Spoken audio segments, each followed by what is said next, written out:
वृंदावन खंड के अध्याय 23वां हम लोग पढ़ेंगे। उसके पहले नंद नंदन स्तोत्र का मन से पढ़ लेते हैं। श्री मुनिर्वाच बालं नवीन शतपत्र विशाल नेत्रं बिंबाधरं सजलमेघरुचिं मनोज्ञं मंदस्मितं मधुरसुन्दरमन्दयानं श्रीनन्दनन्दनम् अहं मनसां नमामि।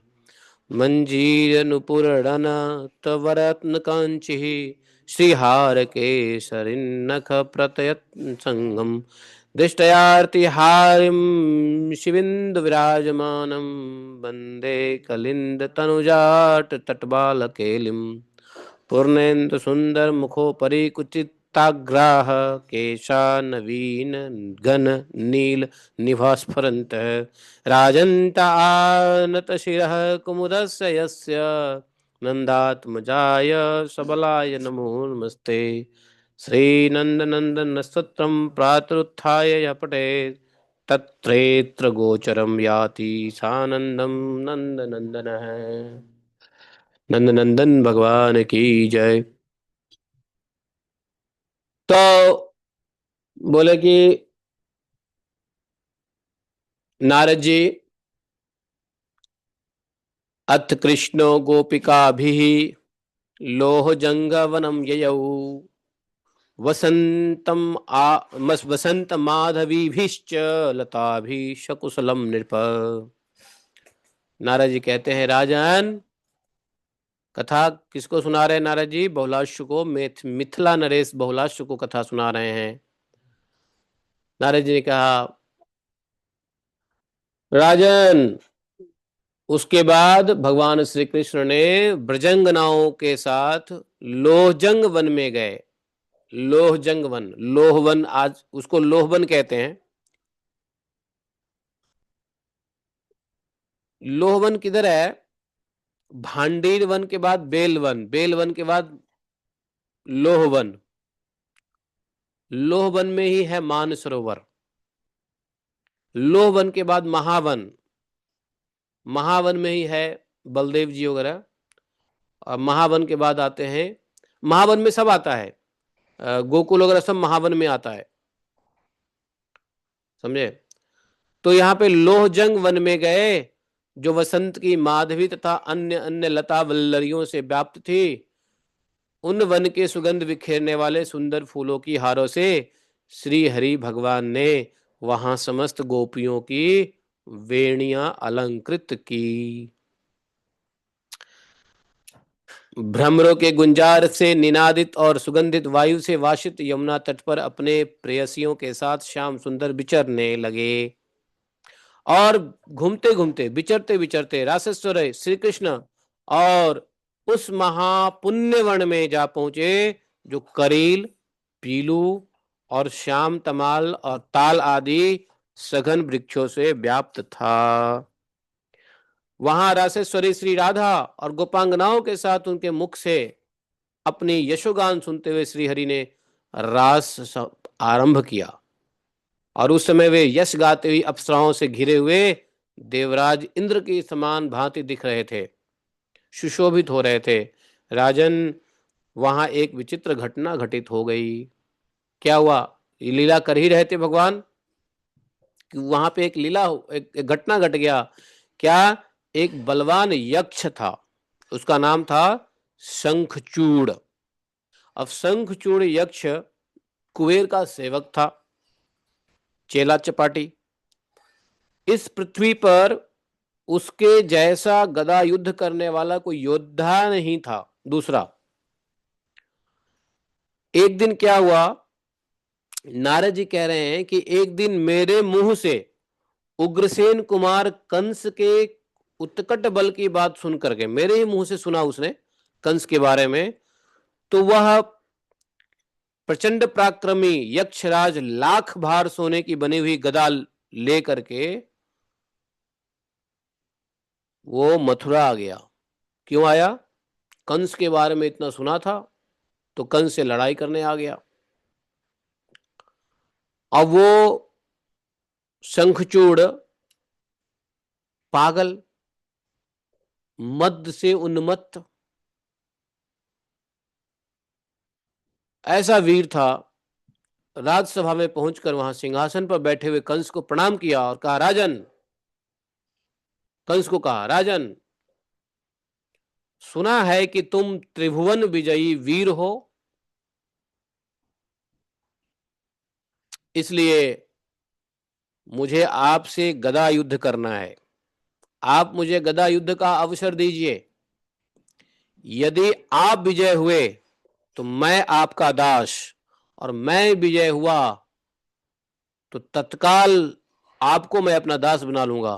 कंस को बोला, अहम दासो भवेयम वै भवांश्च विजयी यदि, भवांश्च विजयी यदि, यदि आप जीत गए, अहम दासो भवेयम, होऊंगा, और अहम जयी चेतवंतम दासम शीघ्रम करोमि अहम, अगर मैं विजय हुआ तो आपको मैं दासत्व बना लूंगा। अब क्या हुआ, कंस ने कहा, तथास्तु, चल ठीक है। और कंस और शंखचूड़ में युद्ध होने लगा, भयंकर युद्ध हुआ। और युद्ध की गड़गड़ाहट, बिजलियां चमकती, मतलब बिजली क्या है, बिजली की चमक भी फीकी पड़ जाती है। उन दोनों के गदा के टकराहट से जो निकलने वाली बिजली थी, मेघ के समान गर्जना, चट चट शब्द निकल रहे थे, गड़गड़ाहट हो रही थी। अब ऐसा लग रहा था कि मैदान में दो मल्ल योद्धा लड़ाई कर रहे हैं, समझे। अब एक दूसरे से जीतने की इच्छा से लड़ रहे दोनों वीर गदाओं को आगे पीछे, मतलब कभी कभी तो गदाएं भी चकनाचूर हो गई। अब चकनाचूर गदा भी टूट गए। कंस ने क्रोध में आकर के मुक्के से मारा, शंखचूड़ा ने भी मुक्के से प्रारंभ किया युद्ध, मुक्का मुक्की करते हुए लोग। दोनों में से किसी का बल कम नहीं हुआ, शंखचूड़ा और कंस, दोनों में से किसी का बल कम नहीं हुआ। दोनों ही एक दूसरे के पराक्रम से चकित थे।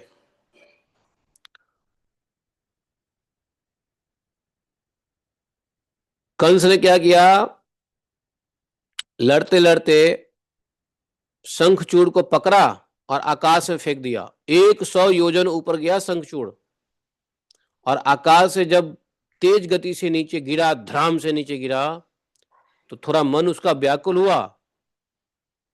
फिर वो उठा और कंस को पकड़ करके 10,000 योजन ऊपर फेंक दिया। 100 योजन फेंका था कंस ने शंखचूड़ को, और शंखचूड़ ने 10,000 योजन आकाश में फेंक दिया कंस को। अब कंस भी जब जैसे ही धड़ाम से गिरा बेचारा, उसका मन तो ऐसे व्याकुल हो गया,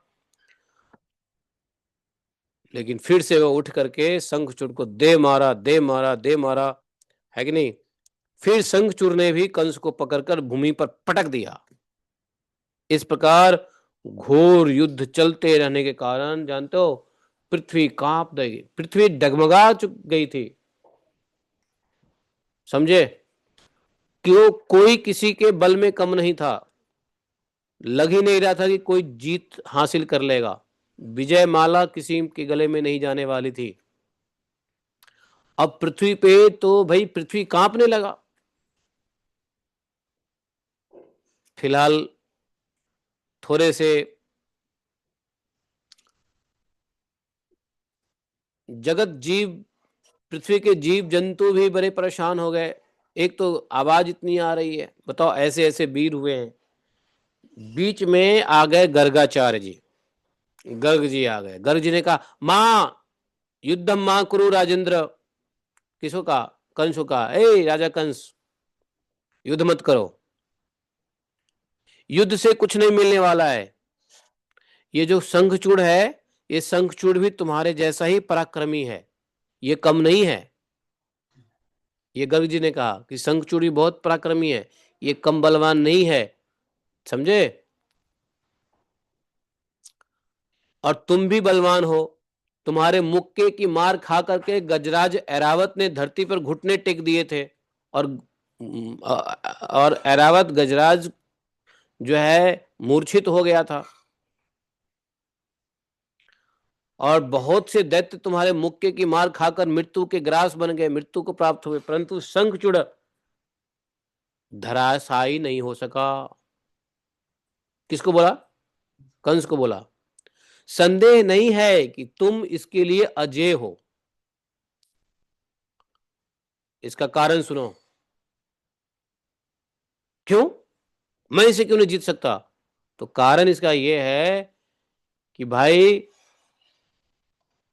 जैसे तुम मरोगे सिर्फ भगवान से, पूर्ण परमात्मा भगवान कृष्ण के हाथ तुम मरोगे, वैसे ही इसको भी वरदान मिला हुआ है कि ये भी भगवान कृष्ण से ही मरेंगे। पूर्ण परमेश्वर, पूर्ण परमेश्वर से ही मरेंगे ये, भगवान के किसी अवतार से भी नहीं मरने वाले। न तुम भगवान के किसी अवतार से मरोगे,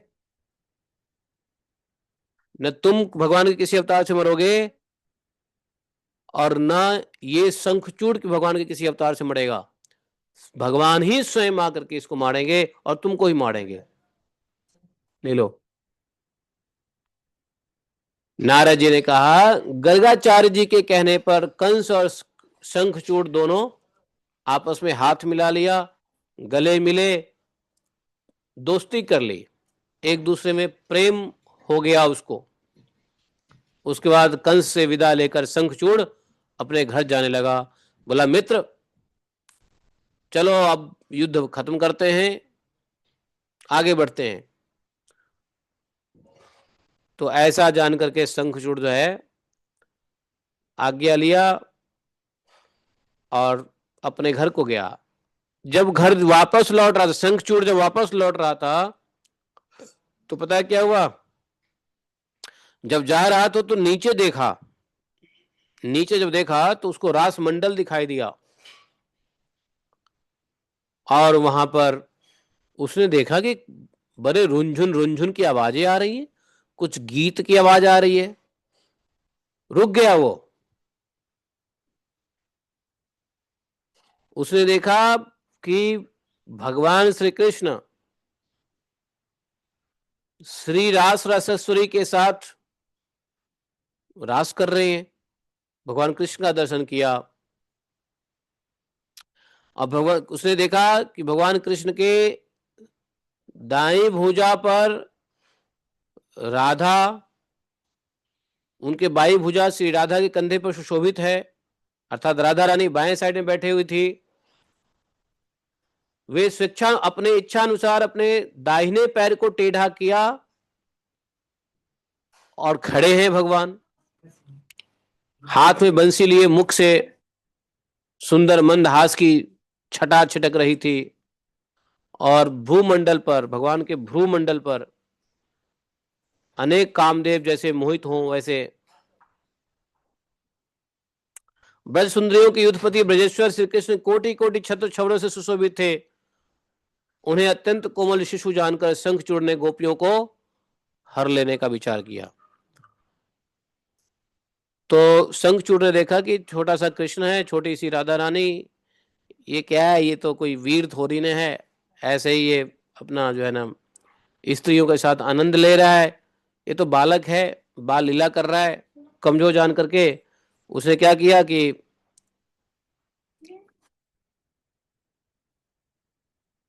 इन सभी ब्रज सुंदरियों को उठा करके विचार किया कि अपहरण कर लें।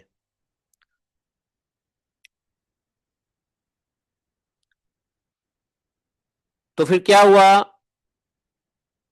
शंखचूड़ का मुंह बाघ के समान था और शरीर का रंग एकदम काला कलुटा था। शंखचूड़ का शरीर एकदम काला कलुटा था, मुंह बाघ के समान। वह 10 ताड़ के बराबर ऊंचा था, 10 ताड़ इतना ऊंचा था उसका। हाँ, जीव लपलपा कर जबरे चाटता हुआ बड़ा भयंकर जान पड़ता था। उसे देखकर गोपांगनाएं भय से थर्रा गई, भयभीत हो गई, और तितर बितर होने लगी। गोपांगनाएं सब इधर उधर भागने लगी। वहां पे हल्ला गुल्ला होने लगा, महान कोलाहल होने लगा। और इस प्रकार शंखचूड़ के आते ही रास मंडल में हाहाकार मच गया। समझे? वह दुष्ट यक्षराज शंखचूड़ ने क्या किया मालूम है? शतचंद्रानना नाम की गोपी को पकड़ लिया और उसको पकड़ के उत्तर दिशा की ओर तेज से भागने लगा। शतचंद्रनना। अब शतचंद्रनना भय से व्याकुल होकर के कृष्ण कृष्ण कृष्ण, हे कृष्ण रुंदंती कृष्ण कृष्णेति क्रोशंती भय विभलाम, ऐसा भय से व्याकुल होकर के, भय विह्वलाम, भय से विहल होकर के वह कृष्ण कृष्ण पुकारती हुई, रोती हुई।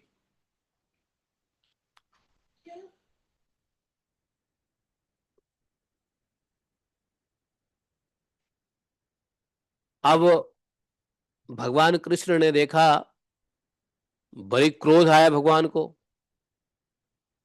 उन्होंने क्या किया? शाल का वृक्ष हाथ में लिया और उस शंखचूड़ के पीछे पीछे दौड़ने लगे।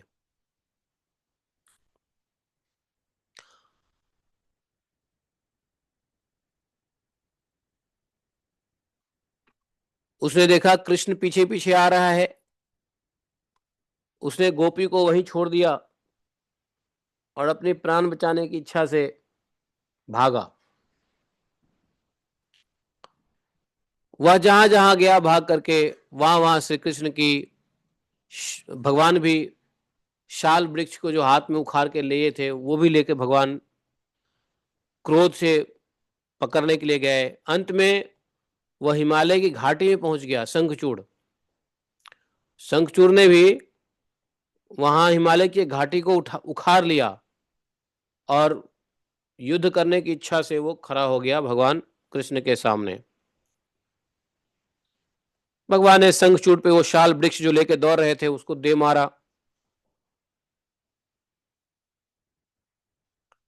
वो शंख शाल वृक्ष को चोट से जैसे लगा उसको, वो आंधी के समान समझो कि पेड़ की भांति, जैसे पेड़ टूट के पृथ्वी पे गिर जाता है वैसे ही वो धड़ाम से पृथ्वी पे गिर गया।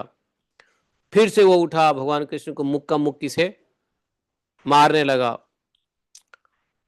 भगवान के साथ लड़ाई हुई।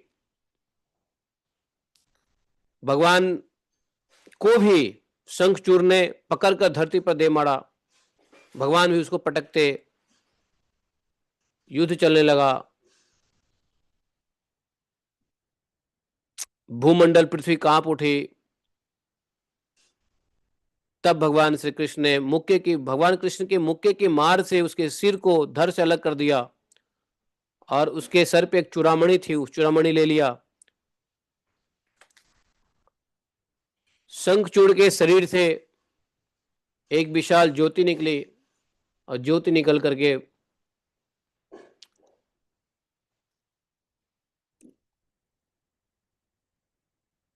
कहाँ गई पता है?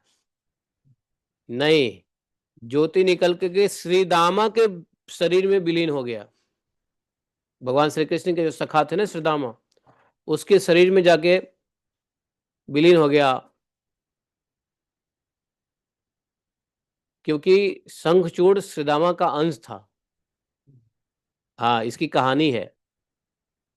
फिर से जब मारा गया तो चंद्रानन को पहले ले आए भगवान ने, फिर से रास प्रारंभ हुआ, ये सब हुआ। समझे?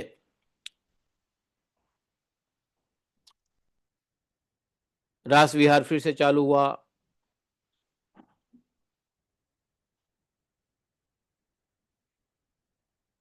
गोपियां, अब वहां पे आकाश में स्थित देवी देवताएं भी बिना ताल मृदंग बजा रहे हैं, फूल दिव्य फूल बरसा रहे हैं। गोप सुंदरियां श्री हरि भगवान को आनंद प्रदान करती हुई भगवान के उत्तम श्लोकों का गायन करने लगी।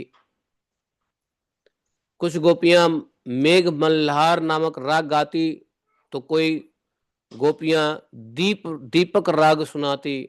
ऐसा राग जिसे दीपक जल जाता है उसको दीपक राग कहते हैं।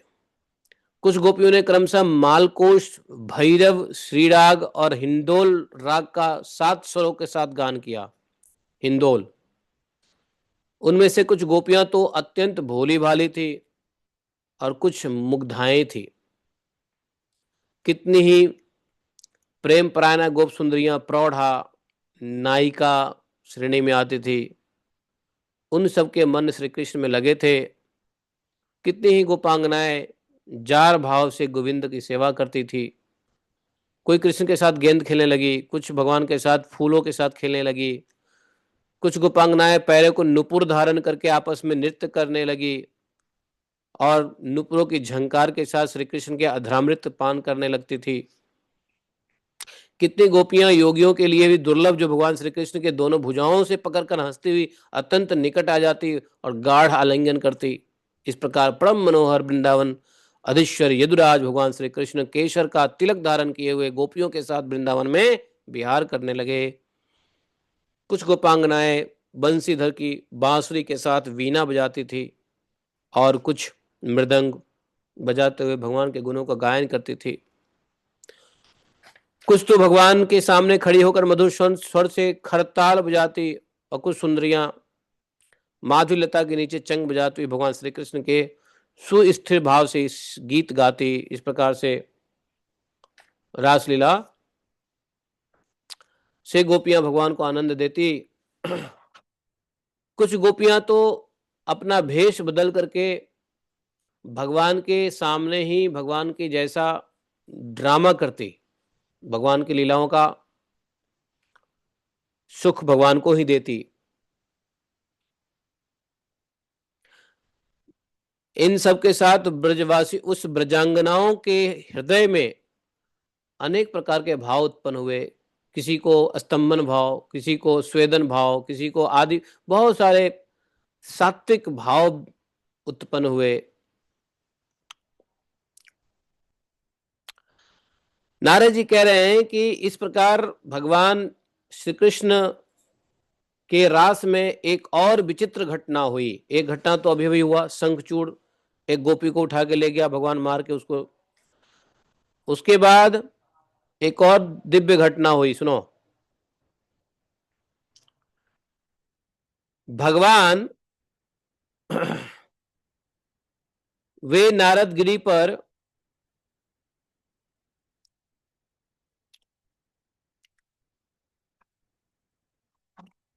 एक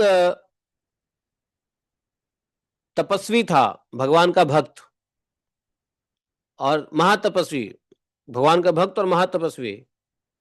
उस मुनि का नाम क्या था मालूम है? आसुरी, आसुरी मुनि। वो कहां पे तपस्या करते थे? तो नारदगिरी पर्वत पर भगवान का ध्यान चिंतन करते थे। और वो किसका ध्यान करते थे? भगवान के जुगल स्वरूप का, राधा श्याम सुंदर का। बंद करो इसको। तो ये जो है राधा श्याम सुंदर के जुगल रूप का चिंतन किया करते थे। एक समय रात में जब मुनि ध्यान करने लगे तब श्री कृष्ण उनके ध्यान में आए ही नहीं। वो नित्य निरंतर भगवान के जुगल स्वरूप का ध्यान करते थे, लेकिन एक दिन भगवान का ध्यान उनका हट गया। भगवान ही उनके ध्यान से अंतर ध्यान हो गए। बार बार कोशिश किया, बार बार कोशिश किया भगवान के ऊपर ध्यान लगाने की, लेकिन उनको सफलता नहीं मिली। इससे वे महामुनि खिन्न हो गए, परेशान हो गए, है कि नहीं? फिर वे मुनि ध्यान से उठ करके श्री कृष्ण दर्शन की लालसा से कहाँ गए मालूम है? बद्री नारायण आश्रम में गए। लेकिन वहां पर भी उस मुनि को नर नारायण के दर्शन नहीं हुए। और भी आश्चर्य हुआ।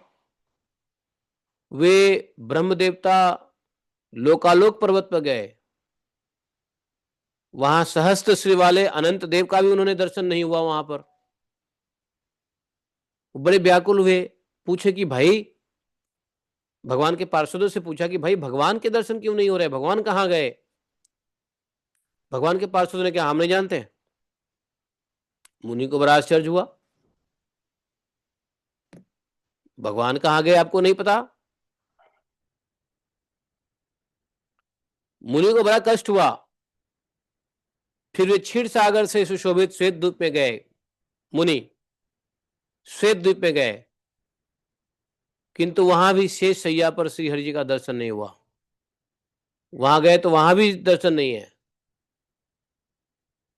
और मुनि परेशान हो गए, असुर मुनि, आसुरी मुनि, कि भाई जहां जा रहा हूं भगवान दर्शन नहीं दे रहे, क्या बात है। उन्होंने वहां भी पार्षद से पूछा, अरे भगवान यहां से कहां चले गए। तो भगवान के पार्षद ने कहा कि हम लोग नहीं जानते भगवान कहां चले गए। अब सोचने लगे मैं क्या करूं, कहां जाऊं, श्रीहरि का दर्शन नहीं हो रहा है।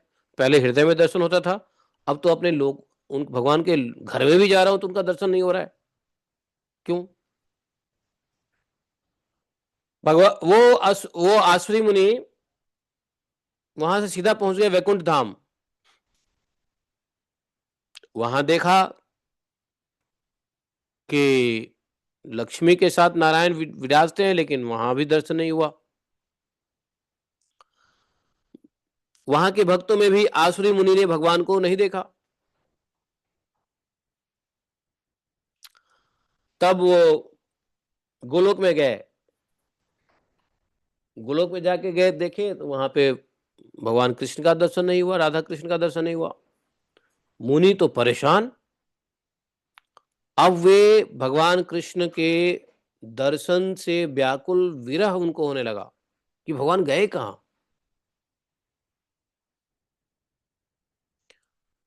गोलोक धाम में भी पार्षदों से पूछा भगवान यहां से कहां गए।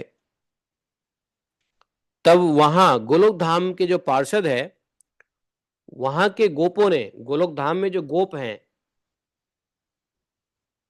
उन्होंने कहा कि वामन अवतार के ब्रह्मांड में जहां कभी कृष्णी गर्भ अवतार हुआ था, वहां साक्षात भगवान पधारे हैं, भगवान वहां पे हैं।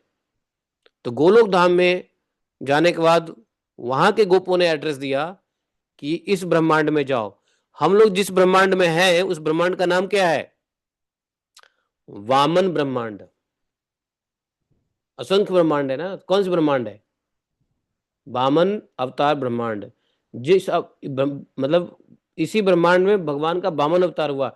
वामन अवतार और किसी ब्रह्मांड में नहीं हुआ, इसलिए इसका नाम पड़ा वामन अवतार ब्राह्मण। तो बोले कि वामन अवतार के ब्रह्मांड में वहां कृष्णी गर्भ अवतार हुआ था, जहां कभी कृष्णी गर्भ अवतार हुआ था, वहीं पर साक्षात भगवान पधारे हैं। अब मुनि जो है वहां से, आसुरी मुनि वहां गोलोक धाम से सीधा दौरे दौरे आए, कहा, इसी ब्रह्मांड में। अब भगवान के दर्शन इतने दिनों से नहीं हुआ था और दौरे दौरे आ रहे थे। वो कैलाश पर्वत पर पहुंचे। वहां महादेव जी श्री कृष्ण के ध्यान में तत्पर होकर बैठे थे। नमस्कार किया और हैरान परेशान होकर के महादेव जी से पूछा, ए महादेव जी, मैंने सारा ब्रह्मांड छान डाला, भगवान के दर्शन नहीं हुए। वैकुंठ से वैकुंठ से लेकर गोलोक तक का चक्कर लगा आया, किंतु कभी भी देवादिदेव भगवान का दर्शन नहीं हुआ। महादेव जी आप बताइए इस समय भगवान कहाँ हैं। महादेव जी बोले, धन्य तम आसुरे ब्रह्मन कृष्ण भक्तो अस्य हेतुकः। हे आसुरे, आसुरी मुनि थे ना, बोले हे आसुरे, तुम धन्य हो ब्राह्मण, तुम श्री कृष्ण के निष्काम भक्त हो। मैं जानता हूं तुमने भगवान श्री कृष्ण की दर्शन की लालसा से महान क्लेश उठाया है। कहां कहां नहीं भटके हो। क्षीर सागर में रहने वाले हंस मुनि बड़े कष्ट में पड़ गए थे। उन्हें उस क्लेशों से मुक्त करने के लिए जो बड़ी उतावली के साथ वहां गए थे, वे ही भगवान रसिक शेखर साक्षात श्री कृष्ण अभी भी अरे वृंदावन में आकर के सखियों के साथ रास क्रिया कर रहे हैं। तो गोलोक धाम में गए तो गोप ने एड्रेस दिया, इस ब्रह्मांड में भगवान गए हुए हैं। इस ब्रह्मांड में आए, कैलाश पे पहुंचे, ब्रह्मा जी ने तो शिव जी ने कह दिया भैया वहां पे हैं, रास कर रहे हैं। है ना, वृंदावन में।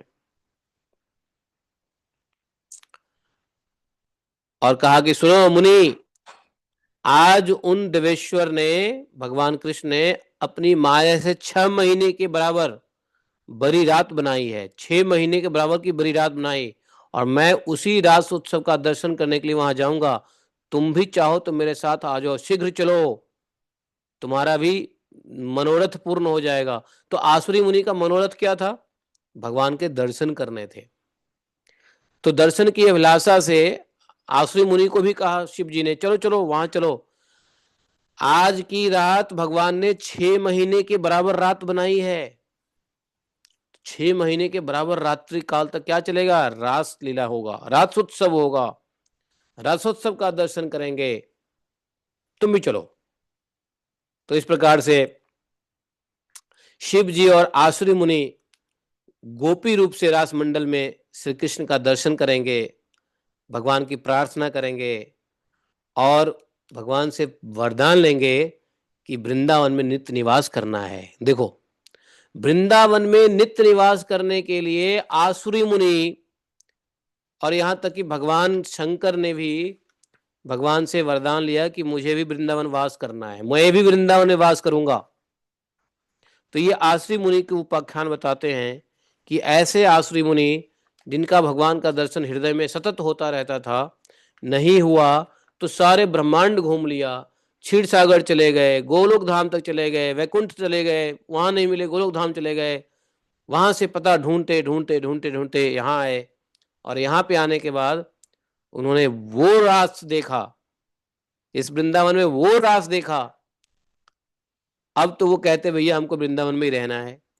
तो ये स्तुति हम लोग कल सुनेंगे, समझे? हाँ, पहले नारद जी को रोकेगा, द्वार द्वार द्वारपाल जब आएंगे ना वो वृंदावन में, तो द्वारपाल रोकेगा, है कि नहीं? तो ये सब कहानी होगी, कथा होता रहेगा। आज के लिए इतना ही, रुक जाते हैं, और बाकी कथा हम लोग कल सुनेंगे। कैसे शिव जी और आसुरी मुनि दोनों आते हैं वृंदावन में, और किस प्रकार से जो है ना भगवान से प्रार्थना करते हैं कि हमको भी वृंदावन धाम में ही जगह दे दो महाराज। ब्रज त्यज बैकुंठ न जाऊं, है। तो ऐसी तो कथा है। बोलिए श्रीमन गर्गाचार्य प्रणेत श्री गर्ग संहिता की जय। हाँ बोलिए माता जी, क्या बोल रहे हैं, बोलिए बोलिए। प्रभु जी, गोलोक में रास नहीं होता प्रभु जी? गोलोक में रास होता है, क्यों नहीं होता है? वहां भी रास होता है। तो यहाँ वृंदावन में रहने का क्यों सोचा प्रभु जी ने? अब वो कल देखेंगे, कल बात होगी ना भगवान से, उसका कारण कल समझ में आएगा। आज रुक जाओ, आज इतना ही सोचो कि आश्री मुनि किस प्रकार से परेशान हुए। क्या हम परेशान हैं भगवान के दर्शन के लिए? है तो जी। ये सब कल समझेंगे। हम्म। क्या? तो जी, अब बोलिए।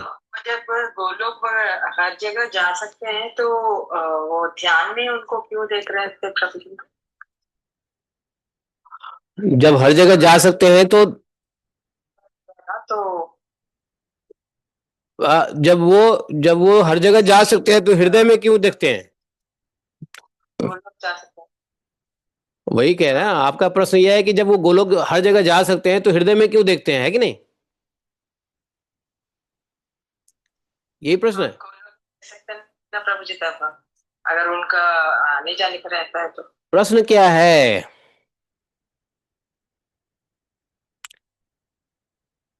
प्रश्न क्या है? क्वेश्चन क्या है? What is question?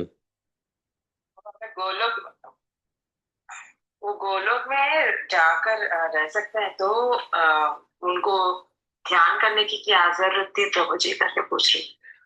क्यों? उनकी इच्छा है, उनकी इच्छा ध्यान करने की है। मुनि है, मुनि लोग क्या करते हैं? मौन रहते हैं, ध्यान करते हैं। उनकी इच्छा है ध्यान करने की, वो ध्यान में भगवान को आनंदित प्राप्त करते हैं। जो व्यक्ति भगवान को अपने हृदय में देखता है, वो आनंद भगवान को साक्षात देखने भी नहीं होता है।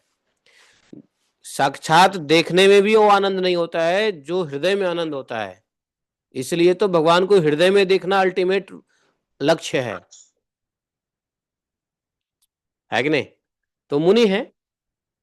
अब तक डिवोशनल सर्विस सबसे ठीक जब है। तक हम भगवान हृदय में नहीं देखेंगे साक्षात भी नहीं देख पाएंगे, नेवर। हाँ, तो इसलिए अब उन वो पार्षद नहीं है ना, गोलोक धाम में रहेंगे। गोलोक धाम में तो पार्षद रहता है, वो पार्षद नहीं है, मुनि है। मुनि आराम से एक कांत पे बैठ के ध्यान करता रहता है। वो पार्षद नहीं है। वो गोलोक धाम जा सकते हैं मुनि, लेकिन वो पार्षद नहीं है, इसलिए वहां रह नहीं सकते वो। समझे? वैष्णव हुए हैं, महावैष्णव भी हुए हैं जो गोलोक धाम चले गए हैं। क्या किसी ने बताया कि भाई मैं यहाँ पर बैठा हूँ गोलोक धाम में, आ जाओ यहाँ पर बहुत बढ़िया है, मत करो चोरी चपाटी, ये बंद करो? मुझे किसी ने बताया नहीं आज तक। जो चले सिद्ध पुरुष भी जितने चले गए हैं, किसी ने द्वारा किसी से बात वार्तालाप नहीं हो सका। देखो, सबसे पहली बात यह है कि गोलोक धाम है कहाँ? आप जहां बैठ के भगवान का लीला चिंतन करें वही गोलोक धाम है कि नहीं? तो वो लोग जहाँ कहीं भी हैं भगवान के ध्यान चिंतन में है, तो उनके लिए वही गोलोक धाम है। बाकी गोलोक धाम में गए हैं नहीं गए हैं, और उन्होंने सिग्नल दिया है नहीं दिया है, ये तो हम नहीं जानते हैं, लेकिन सिग्नल दिया भी हो सकता है कि नहीं? तो किसकी गति कहाँ कैसी होती है वो तो भगवान जाने। एक सेकेंड। हाँ, गोपी गीत शुरू कर दो माता जी। जयति ते अधिकम जन्मना ब्रज सयत इंदिरा। हाँ। दृश्यतां दीक्षितावता त्वयि सवं त्वां विचिन्वते शरददाशये साधुजातसा सरसिजोदरा श्रीमुषादृशा सुरतनाथ दे अशुल्कदासिका वरदनिघ्नतो देह किं वदा विषजलाप्यया राक्षसा वर्षमारुता वैद्युतानला वृषमयात्मजा विश्वतो भया ऋषभते वयं रक्षितामः न खलु गोपिका नन्दनोभवा अखिल देहिना अन्तरात्मधो विघ्न सार्थितो विश्वमुक्तये चल रहा है 10 बजे तक चल रहा है।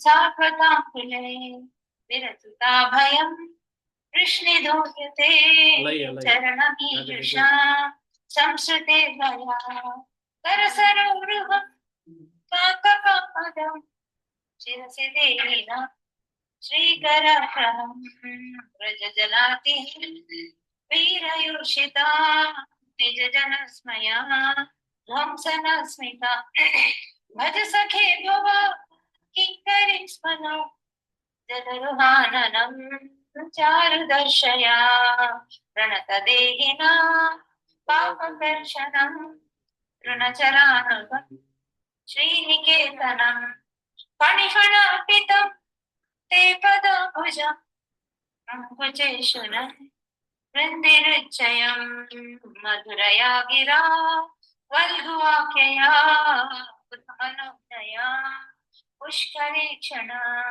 विधिकरी विमा वीरमुह्यते अनरसेदुना ध्यायस्वना तव कथामृतं तप्तजीवनं कविभिरीडितं कल्मषापहं श्रवणमङ्गलं श्रीमदान्ततं भुवि गृह्णन्ति ते भूरिदा जना प्रहसितं प्रिया प्रेमवीक्षणं विहरणं च ते ध्यानमङ्गलं रहसि संविदो यारदि स्पृशा कुहकनो मनो शोभयन्ति चलसि यद्व्रजा चारयन् पशो नलिन सुन्दरं नाथ ते पदं शिलदृढाङ्कुरे सीदतीतिना कलिलतामना कान्तगच्छति दिनपरीक्षये नीलकुन्तले वनरुहाननं बिभ्रदावृतं घनरजस्वनं दर्शयन् मुहुः मनसि न स्मरं वीरयच्छसे प्रणतकामदं पद्मजार्चितं धरणिमण्डलं ध्येयमापथि चरणपङ्कजं शन्तमक्षते रमणनस्तनेष्वल्पयादिहन् सुरतवर्धनं शोकनाशनं स्वरितवेणुना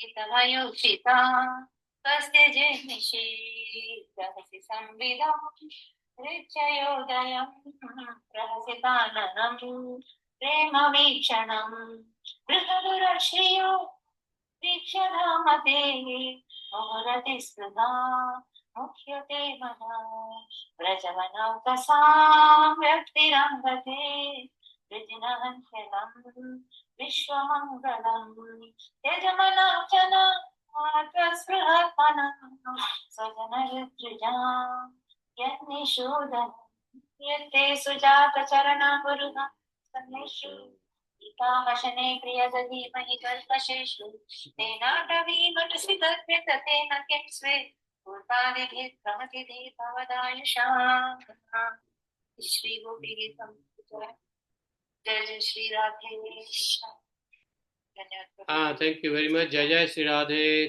थैंक यू वेरी मच। जय जय श्री राधे। हरे कृष्णा हरे कृष्णा।